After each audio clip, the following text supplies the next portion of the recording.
Bir de şöyle tadına da bakacağım arkadaşlar. Bakın kaseme aldım. Görüyorsunuz yoğurdumu. Eğer tarifime göre yaparsanız yoğurdu nefis, çok lezzetli bir yoğurt elde edeceksiniz.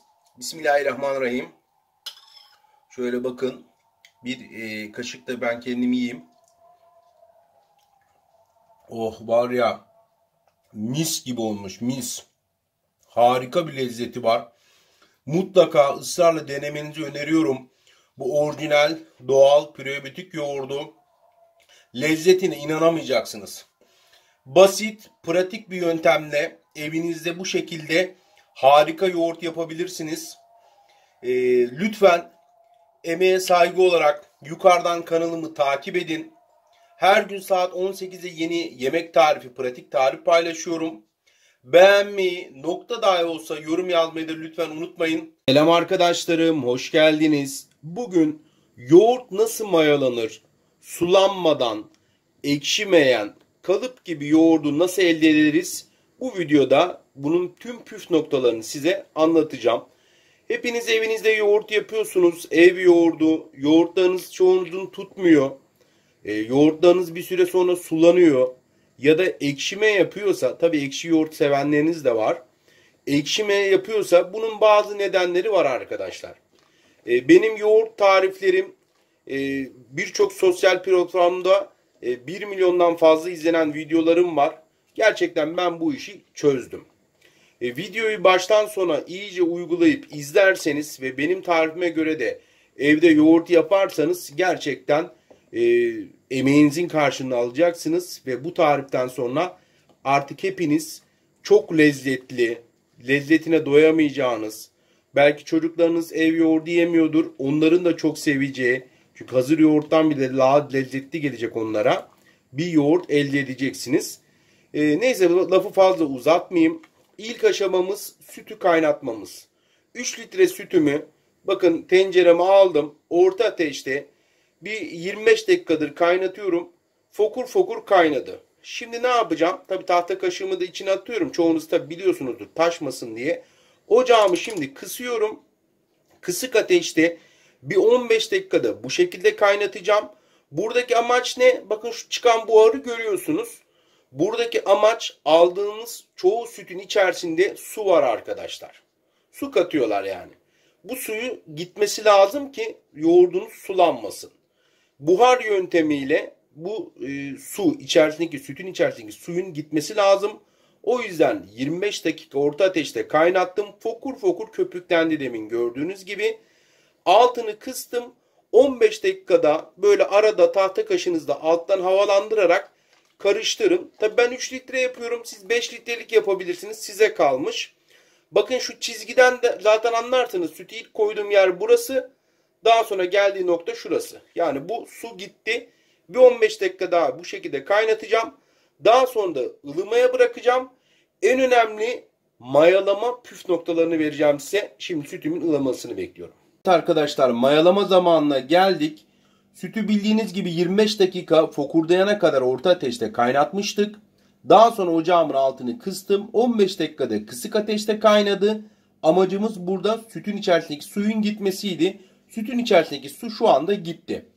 Mayalama zamanını çok basit bir yöntemle de anlayabilirsiniz. Serçe parmağınızı sütün içerisine koyun. 8'e kadar sayın. 8'e kadar parmağınızı yakmayıp 8'den sonra parmağınızı hafif yakmaya başlarsa işte en ideal kıvam, zaman budur mayalama için. Yani ılık hale geldi sütümüz. Burada kullanacağım birkaç malzeme var. Birincisi 1 çay kaşığı toz şeker kullanacağım. Buradaki amaç süt mayasını aktif hale getirerek sütün daha çabuk mayalanmasını sağlayacak ve daha lezzetli, güzel bir yoğurdunuz olacak. Yarım çay kaşığı da tuz ilave edeceğim. Tuz da sütünüzün ekşimesini engelleyecek. Ayrı bir kaba bunları alıyorum. Ilımış olan sütten de birazcık bunun içerisine koyuyorum. Çok basit, çok pratik bu yöntemle gerçekten yoğurtlarınız nefis olacak. 3 yemek kaşığı da daha önceden evde yapmış olduğum yoğurttan maya için ayırmıştım. 3 yemek kaşığı 3 litre süt kullandığım için 3 yemek kaşığı yoğurdumu da aldım. Şimdi bunu güzelce çırpıyorum. Mümkünse bir çırpıcı kullanın. İyice mayanız akışkan bir hale gelmeli çünkü. Güzelce çırpıyorum arkadaşlar.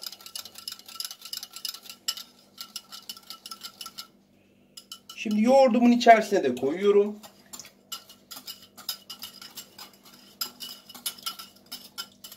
Yoğurdumun içerisine de koydum. Yine çırpıcımızla güzelce sütümüzü karıştırıyoruz. Amacımız mayanın bütün sütün içerisine karışması. Bu aşamada iyice çırpıyoruz arkadaşlar.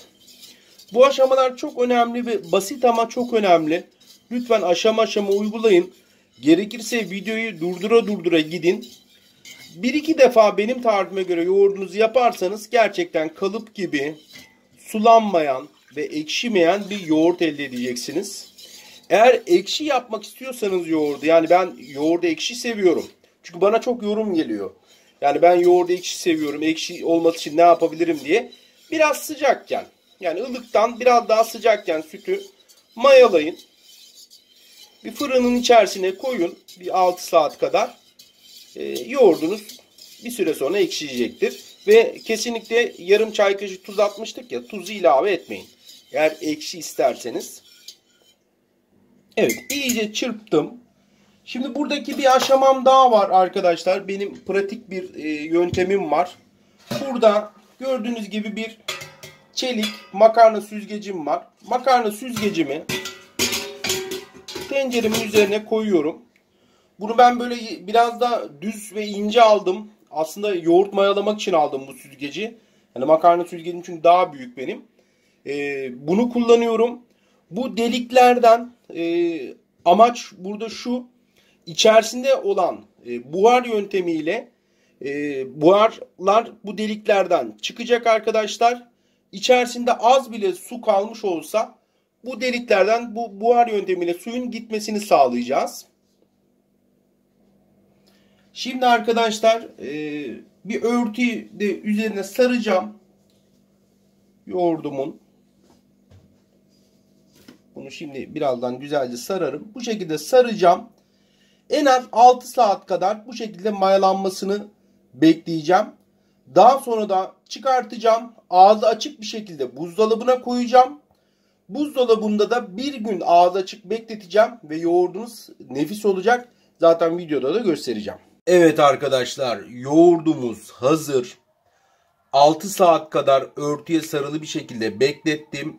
Daha sonra ağzı açık bir şekilde buzdolabına koydum. Bir günde buzdolabında dinlendirdim ve yoğurdum hazır. Şöyle önce bir göstereyim tenceremi. Görüyorsunuz. Her tarafını şöyle göstereyim. Normal çelik tencerede yaptım. Aslında biliyorsunuz bizim takipçilerimiz bilir. Bir porselen çorbalığım var. Onda mayalıyordum. Bu sefer de tencerede yaptım. Şimdi yoğurdumdan alıyorum. Bismillahirrahmanirrahim. Bakalım. Ve arkadaşlar sonuç. Şöyle kaşığı bir de tersle çevireyim. Bakın. Görüyor musunuz? Şahane oldu. Şahane oldu. İnanılmaz oldu. İşte bu yoğurdu benim tarifime göre yaparsanız bu şekilde sulanmadan nefis yapacaksınız. Orijinal, prebiyotik, sağlıklı yoğurttur. Bütün yemek tariflerinde kullandığım yoğurttur. Aynı zamanda da kür tariflerimi izleyenler varsa kür tariflerinde de kullandığım yoğurttur. Ben marketten yani yoğurt pek almıyorum. Hep evde kendim yapıyorum. Zorunlu kalmadıkça da almıyorum. Hepinize afiyet olsun diyorum şimdiden.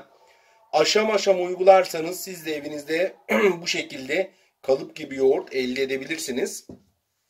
Ayrıca kanalı takip ederseniz her gün saat 18'de yeni tarif paylaşıyorum arkadaşlar. Pratik yemek tarifleri paylaşıyorum. Beğenmeyi, nokta dahi olsa yorum yazmayı lütfen unutmayın. Bakın görüyorsunuz yoğurdu. Hepinize afiyet olsun diyorum arkadaşlar. Görüşmek üzere. Hepinizi seviyorum. Serkan, oh mis.